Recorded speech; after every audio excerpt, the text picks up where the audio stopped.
You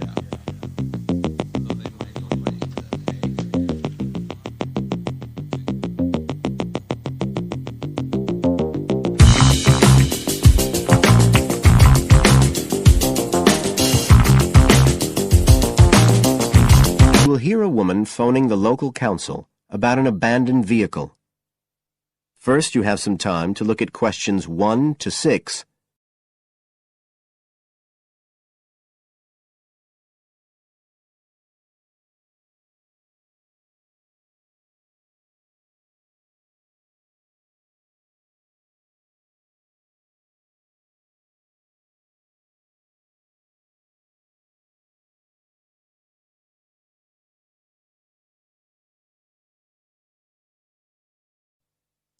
Now we shall begin.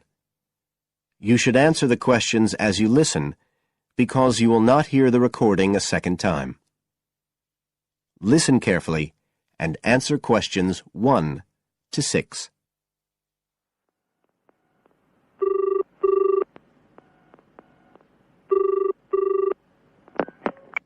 Environmental Health Department, Paul speaking. Oh, hello. I wanted to report a vehicle that's been left parked near where I live. I think it's been abandoned. I wondered if the council could arrange to get it towed away. Have I got through to the right department? Yes, you have. If I could just take a few details. Your name, please? Mrs. Shepherd. Thank you. It's not my vehicle, though. I just thought someone ought to report it. No, that's fine. What I need to do is take some details first, then we can decide what to do about the problem. Oh, I see. So the next thing I need to know is your address. Right, it's 41 Lower Green Street. Yes? Barrowdale. And the postcode's WH4 5JP. Fine. And if I could just ask for a telephone number? It's 01778 552387. I'm out quite a lot, but you can just leave a message on the answer phone if you need to. Or I could give you my mobile number. That's all right, don't worry. Now, could you tell me a little more about this vehicle? You say it's been abandoned. Well, it certainly looks like it. Can you give me an idea of where it is? Yes, it's near the main road that goes through Barrowdale. Is that the A69? Yes, that's right. Now, there's the primary school just towards the end of the village, and then next to that, next to the children's playground, there's a field, and it's in there. Oh. I wonder how it got in there. Well, there's a gate to allow farm machinery in and out. I thought something ought to be done about it. The children from the school might start playing in the vehicle and lock themselves in or something. Yes, you are quite right to report it. And what type of vehicle are we talking about here? It's a van, actually. You know, the sort with just a couple of little windows at the back. Right. You don't happen to know the make and model, do you? Oh, yes. I went and had a look and got all the details. I thought you might need them. I'm surprised the school hasn't contacted you about it. Anyway, I wrote the details down. Right. It's a Catala, and the model's a Flyer 2000. Is that Flyer? That's right. Very good. And the colour? Well, it's not all that easy to see because it's absolutely filthy. And actually, it looks as if it's had a paint job at some stage. It's blue, but you can just see white underneath where it's been scratched. Right. Well, I'll just make a note of the present colour, and if you could just tell me the vehicle number. Did you make a note of that? Oh, yes. It's S322GEC. Okay. Before you hear the rest of the conversation, you have some time to look at questions 7 to 10.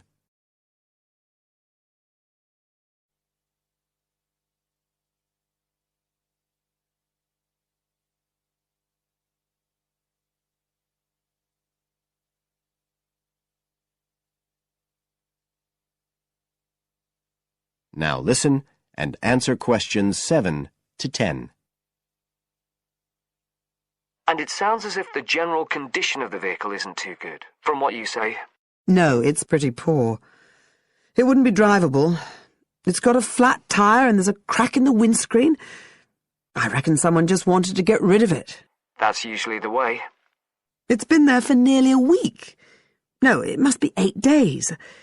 I remember it was a Sunday morning when I noticed it. It wasn't there the day before. I walk past it most days on the way to the shops.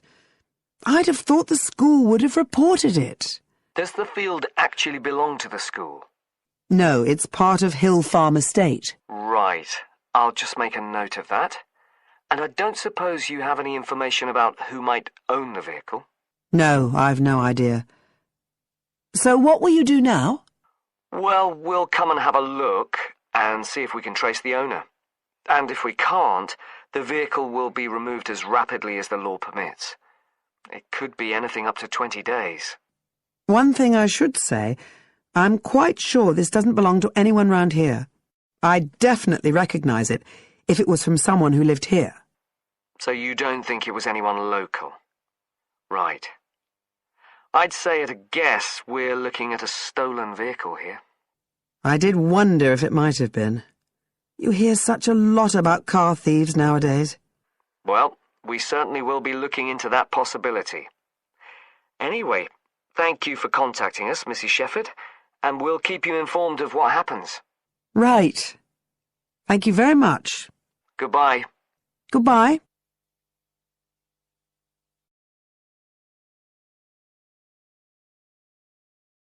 That is the end of part 1. You now have half a minute to check your answers.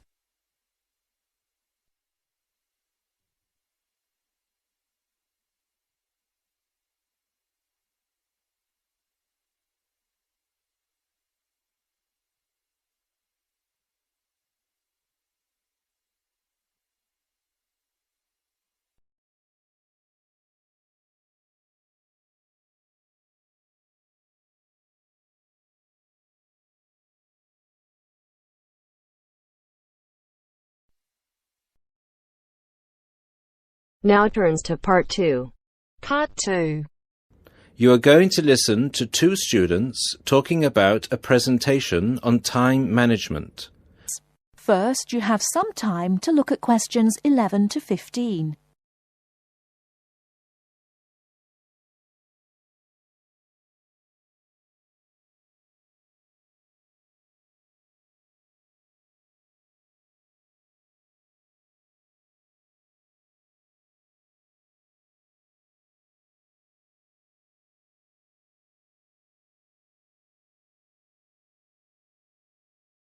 Now, listen carefully and answer questions 11 to 15. Hi, Mark. What are you doing? Hi, Lucy. Well, I'm preparing this seminar on time management. I'm supposed to do a presentation on the topic next week. Ironic, isn't it? I'm probably the worst student when it comes to time management. I don't think you're that bad compared to some other people I know. Do you need some help with it? Yeah, I just don't know where to start, to be honest. When are you doing the presentation? I'm supposed to hand in the draft on Wednesday at 11 a.m. The presentation is scheduled for 10 a.m. this Friday. That's not too bad. This gives you the whole weekend to prepare. Let's brainstorm some ideas, shall we? Do you want to get a pen and paper to jot down some thoughts? I think you should start with a broad general statement. For example, I read somewhere that organizing time is a skill like learning to drive or tying your shoelaces. Then you could move on to discussing the common problems people have with managing time. That's not a bad idea. One of the common problems is putting things off. Yeah, you could also mention some common signs of this symptom, such as last-minute holiday shopping, putting off visits to the doctors or the dentist.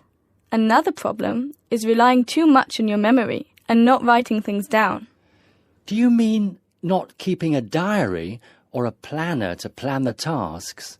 That's right. For example, writing down what I need to do in a diary or planner helps me remember what I need to do and makes me more focused on the tasks for the day.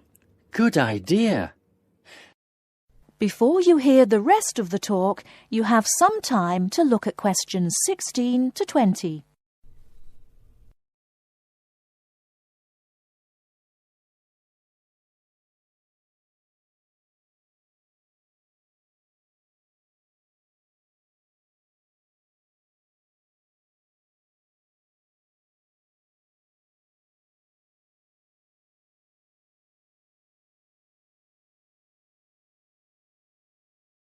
Now listen and answer questions 16 to 20. That reminds me of something I've been meaning to do for a while now. Anyway, I should also include some advice on how to deal with the problem, shouldn't I? Sure, you can talk about some ways of stopping procrastination. I guess making a to-do list can help one focus on what needs to be done. Definitely. Another way to deal with the problem is to prioritize and do the hardest job first, the one which requires the most effort and concentration. Also, my tutor recommended that I should break big projects into small parts with a specific goal. Having an action plan has worked for me. I usually make a list of small tasks I need to do to achieve a goal. Sometimes I just don't feel like getting down to work, because a task seems too overwhelming for me to even think about. This technique helps me reduce psychological pressure if I think of a project as a set of easily achievable tasks. Don't you think? I know what you mean. I often feel like that myself with the statistics project I've been doing this term. I'm well behind, and the deadline is next week. I think setting deadlines and sticking to them can help one to achieve goals. You can discuss this aspect in your presentation too. A good point. Setting deadlines can also help one become more realistic about the time it takes to do tasks. Another point you could include is how to deal with interruptions. Okay, I guess blocking in time to handle unpredictable interruptions can help one stay focused. Not just that. Some interruptions, such as phone calls, can be easily avoided by using answering machines, for example. Saying no, which is one of the most useful words in English, is also very effective. It can be tough sometimes, but you've got to learn to say it nicely but firmly. I think you've got enough ideas here to start with. Definitely. Thanks a lot for your help. I just need to type the ideas up, and I think I'm all set. Do you think you can lend me your laptop for a couple of hours? I'm afraid I can't. I've got to finish my own project. Never mind. I'll use one at the library. You certainly know how to say no. Learned it the hard way. Got to go now. Good luck with the presentation. Cheers. See you later.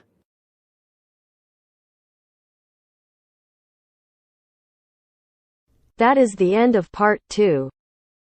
You now have half a minute to check your answers.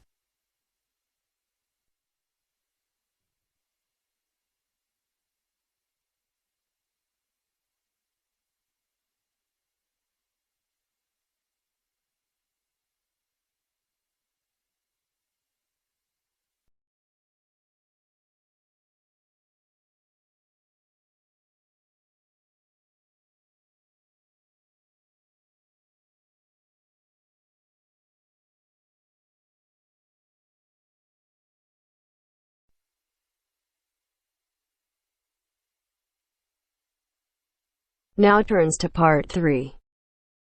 Part 3. You'll hear a woman calling Laverton Arts Centre for some information.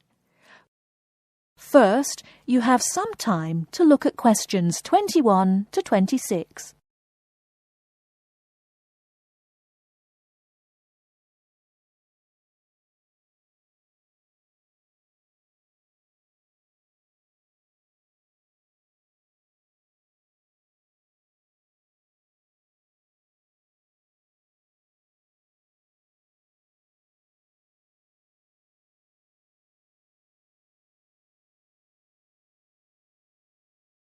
Now listen carefully and answer questions 21 to 26. Laverton Arts Centre. How can I help you? Hello. I've been to the Arts Centre a few times recently, and I understand you have this scheme for regular visitors. The Friends of Laverton Arts Centre. Yes, that's right. I wonder if you could tell me a little about it. I mean, how much it costs and what benefits it offers, things like that. Certainly. Well, first of all, the good news is that we've recently changed the scheme. It used to cost £15 a year, but now it's free. All you have to do is fill in an application form. You can either come to the Arts Centre and do that here, or you can go to our website and apply online. And so what are the benefits of joining? There are actually quite a few. As a friend of Laverton Arts Centre, you'll receive a newsletter every 3 months with information on all the forthcoming events. That sounds useful. You also get priority booking for shows and concerts in the main theatre. Can you explain how that works exactly? Yes. What that means is that when tickets go on sale, for the first 2 days they're only available to Friends of the Arts Centre. So, as long as you book early, you can make sure you get seats. Great! Do you ever offer discounts to Friends of the Centre? Under the old system, when you had to pay to be a member, we did. Under the new system, there won't be any discounts for shows in the main theatre or films at the Arts Cinema. Having said that, we will be offering some discounts to members for performances in the small theatre. There'll be information about this in each issue of the newsletter. I suppose I can find that information online as well, can I? Absolutely. Actually, we're redoing our website at the moment. Right now, there actually isn't a special section for Friends of the Arts Centre on the website. Once the site's been redesigned, there will be. You'll be able to put in your username and password and enter a special section just for you. It sounds excellent. Are there any requirements, though? I mean, as a member, do I have to do anything? Yes, sorry, I forgot to mention that. There are no formal requirements at all, though obviously we have this scheme to encourage people to attend events here regularly. So we ask that you attend at least 4 events a year, whatever they are, if you possibly can. Nobody's going to count, though, and it's totally up to you. That sounds fair enough.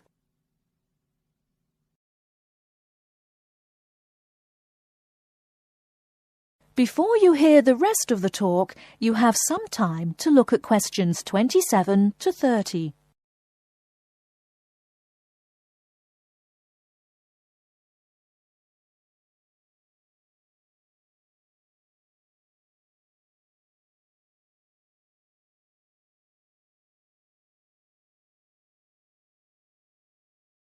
Now listen and answer questions 27 to 30. While you're here, we're actually conducting a short survey of people who phone up the Arts Centre. Would you mind if I asked you a few questions? It'll only take a couple of minutes. Sure, no problem. Thanks a lot. So, how many times have you visited Laverton Arts Centre in the last 6 months? Well, I've only lived in the area for the last 4 months, so not that many times. 3, I suppose. Yes, that's right. Fine. And how did you first find out about the Arts Centre? Let me think. Oh, yes, a friend invited me to a concert, and I came with her. Have you ever seen a film at the Arts Cinema here? No, I haven't, to be honest. In fact, until you mentioned it earlier, I didn't realise you even had a cinema. One more question. If we offered a free tour of the Arts Centre, including things such as going backstage to look at the dressing rooms, would you be interested in going on it? Oh, yes, definitely. I think a tour like that would be very interesting. I'd even pay for it. That's great. Thank you very much for your time. Thank you.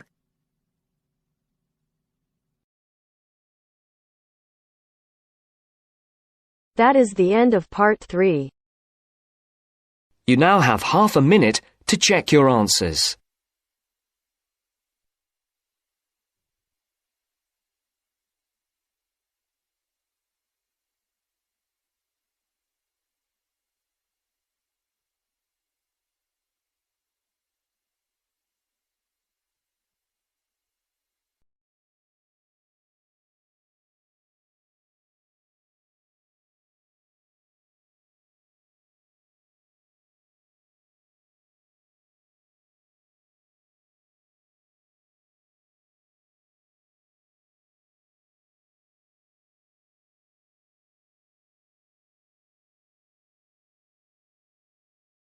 Now turns to Part 4. Part 4. You'll hear a lecturer talking to students about sport in Ireland. First, you have some time to look at questions 31 to 33.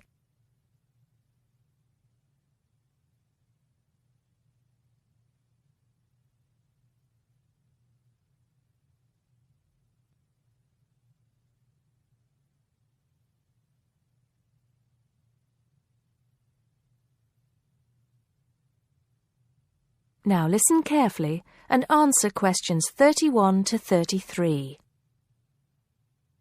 Now, today we're going to be finding out about the most popular sports in the Emerald Isle. That's Ireland, of course. Can you guess what they are? Well, there are these two lesser-played games, a form of rounders and Gaelic handball. But we'll start with one which is perhaps over 3,000 years old, arriving in Ireland with the Celts, some claim. That may be a slight exaggeration, but I consider it to be the fastest field game in the world, and it goes by the name of hurling. Well, that's what it's known as in the English-speaking world anyway. So, what do you have to do? You've got 15 players on a team, one of them the goalkeeper. Each one has a stick called a hurley. Here you are. I've brought mine along. Had it since I was at school. This is what it looks like, and basically you have to get this ball, called a sliotar, that's S-L-I-O-T-A-R, so it's not spelt the way it's pronounced. You hit it into the net for 3 points, or you can hit it over the net for 1 point. The goal looks like the letter H, with the net under the crossbar. The goalie has a bigger stick than the others to help keep the ball out. You can also catch the sliotar and run with it for 4 steps maximum, or bounce it on your stick. Is that clear to you all? I'll be showing you a video a bit later, so you can see what a game actually looks like. You might like to think of it as a mixture of lacrosse, hockey, and baseball. Oh, and it's played by women too, but it goes by the name of camogie in that case. Before you hear the rest of the talk, you have some time to look at questions 34 to 40.